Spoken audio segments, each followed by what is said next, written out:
Hello, it's Oopsie Annie, and I am finally back. Oh, I've had a lot happening, or I would have been making videos. One of the things that happened was I got skin cancer taken care of that had been on my nose. Just a little itchy thing. When they went to take it off, they spritzed it with that nitroglycerin stuff. I think they call it chirosurgery or something like that. And I was like, oh, that wasn't too bad. Burned a little. The next day I wake up and I got this big, oozing, dripping blister that lasted for a few days. And then I had a scab for weeks. And I sure didn't want to do any videos looking like that. I wanted to protect you, and I wanted to protect myself from when I had to edit. Another thing that happened was it just snowed and snowed. Got pretty gloomy here, but finally we're having spring in Bemidji, and I have my flowery shirt on, so I'm very happy about that. Another thing that has happened is and this took a lot of time, I put together a poetry zine. So I was working. I wasn't being lazy. This is called Oopsie Favorites from the Poetry Slam Stage. There's some of my favorite poems that I perform at poetry slams, and I've won a few because of these poems in here. Now, on the back, it says, Oopsie poems from a playful poet, that's me, that make life more unusual and entertaining. For best experience, read them out loud with lots of emoji. I am Drama Darling.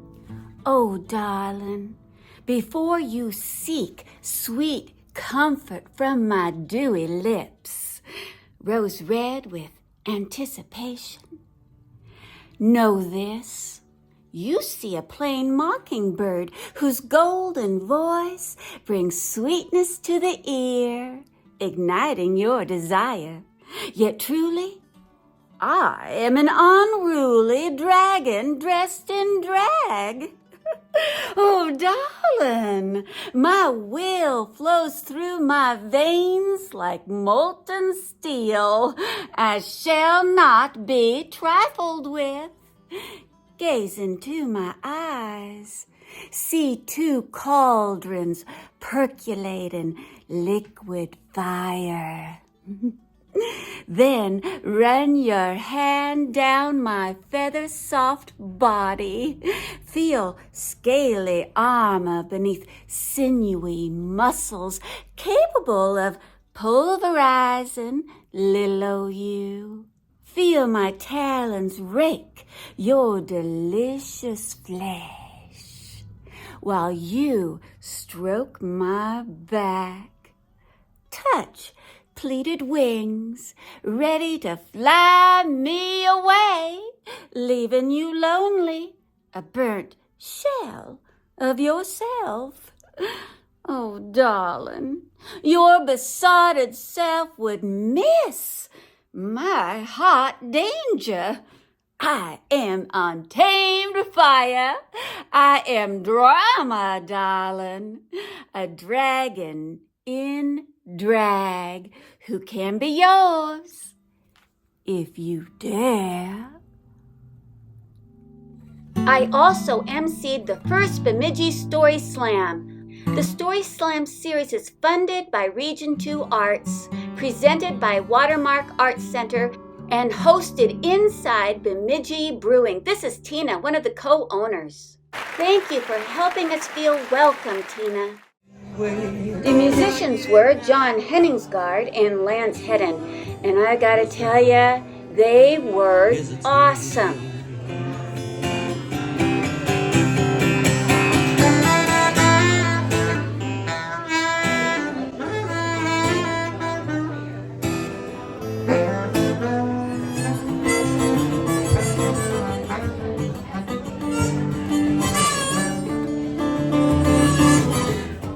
Woke up this morning, feeling rough on my shoe. As the men played before we started Story Slam, I got a look to see if we were getting a crowd gathered. And to my happy surprise, there was a lot of people there, and more were even to come later. And many of these people, 12, told stories. This was the first time Bemidji had ever done this. This is awesome. And to those who are already signed up, thank you so much for being so courageous. And yes, it's not easy to say, oh sure, I'll get up in front of everybody and off the cuff tell you about my life. So we really appreciate you. Bit of a guinea pig. I didn't sign up, so I'm not official.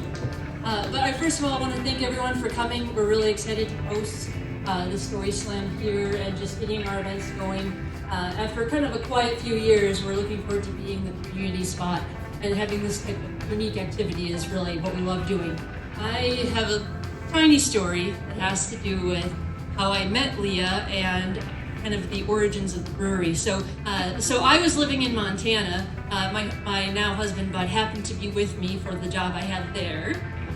And so he and Tom knew each other at BSU. That's how we ended up here. But when I think of Spark, it's how the story started. One of the very first, maybe even the first person I ever told that I was quitting my job in Montana, moving to Bemidji, which I had never been to before, and starting a brewery was Leah. And the storyteller is never alone. So if you come up here and you say, oh, I'm going to be all by myself up on that stage. No, you are in a crowd of friends. And the listeners are as important as you are. And the most important thing you have is your story. So protect it, tell it, and let us enjoy it. I have a very brave woman, and it kind of seems fitting that I'm calling her up to be the first teller because she beat me. In the Poetry Slam last time, I came in third and she was second. She's very good. And yeah, I applaud you, Dawn, for going first. Wow. Seriously.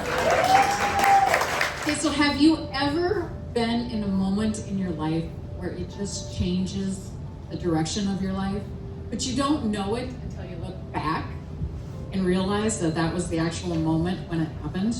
From that moment to this moment, it's been bad boys forever, baby.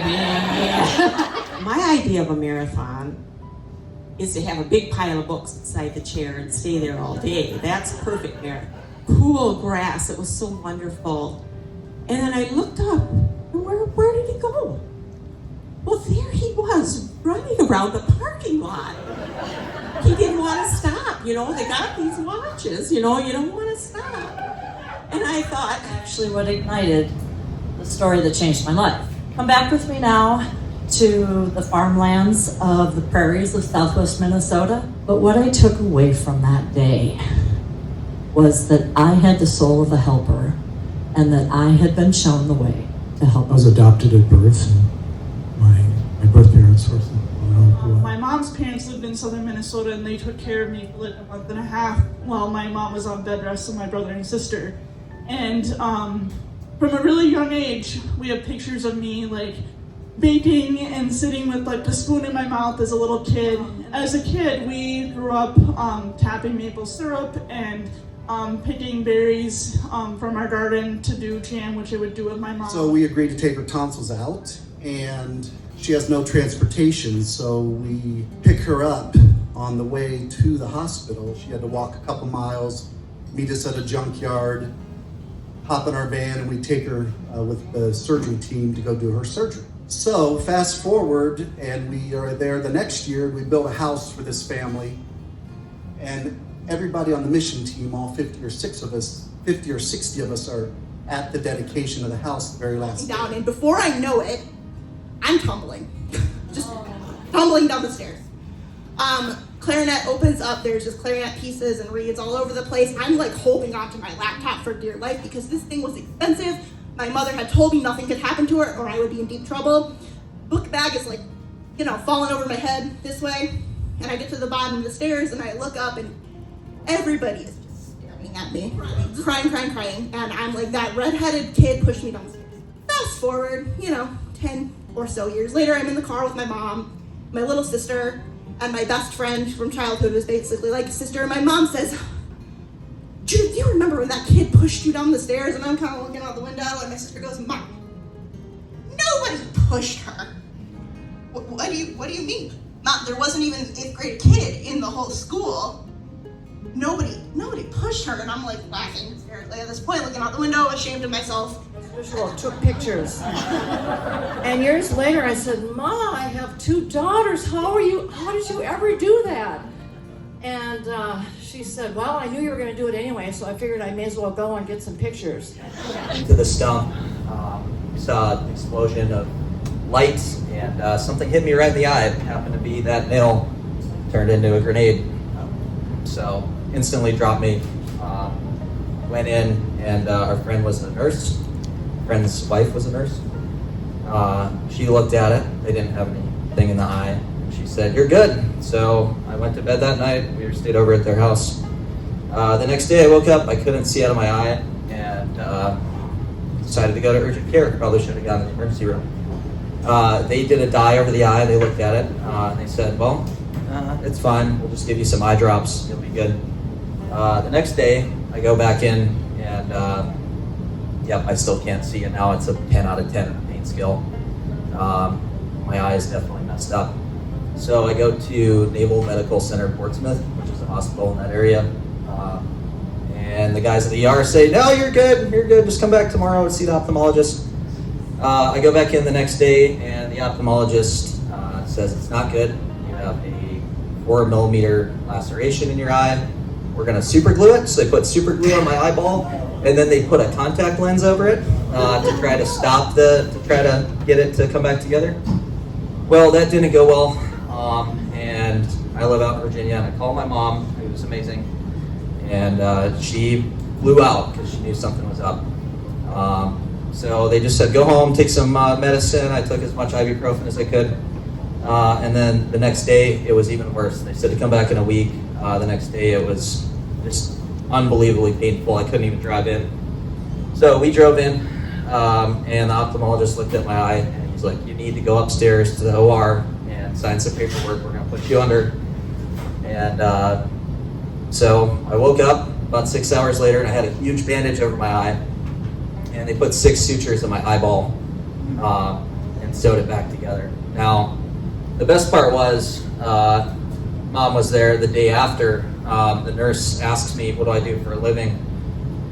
And this was pretty emotional because I'm a naval aviator, so I fly aircraft onto aircraft carriers, and I've trained for this my whole life.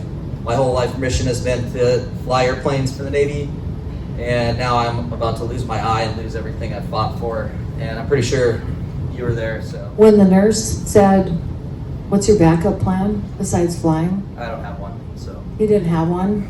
And I was standing up when she asked that question, and I had to sit down, and all I could do was just pray.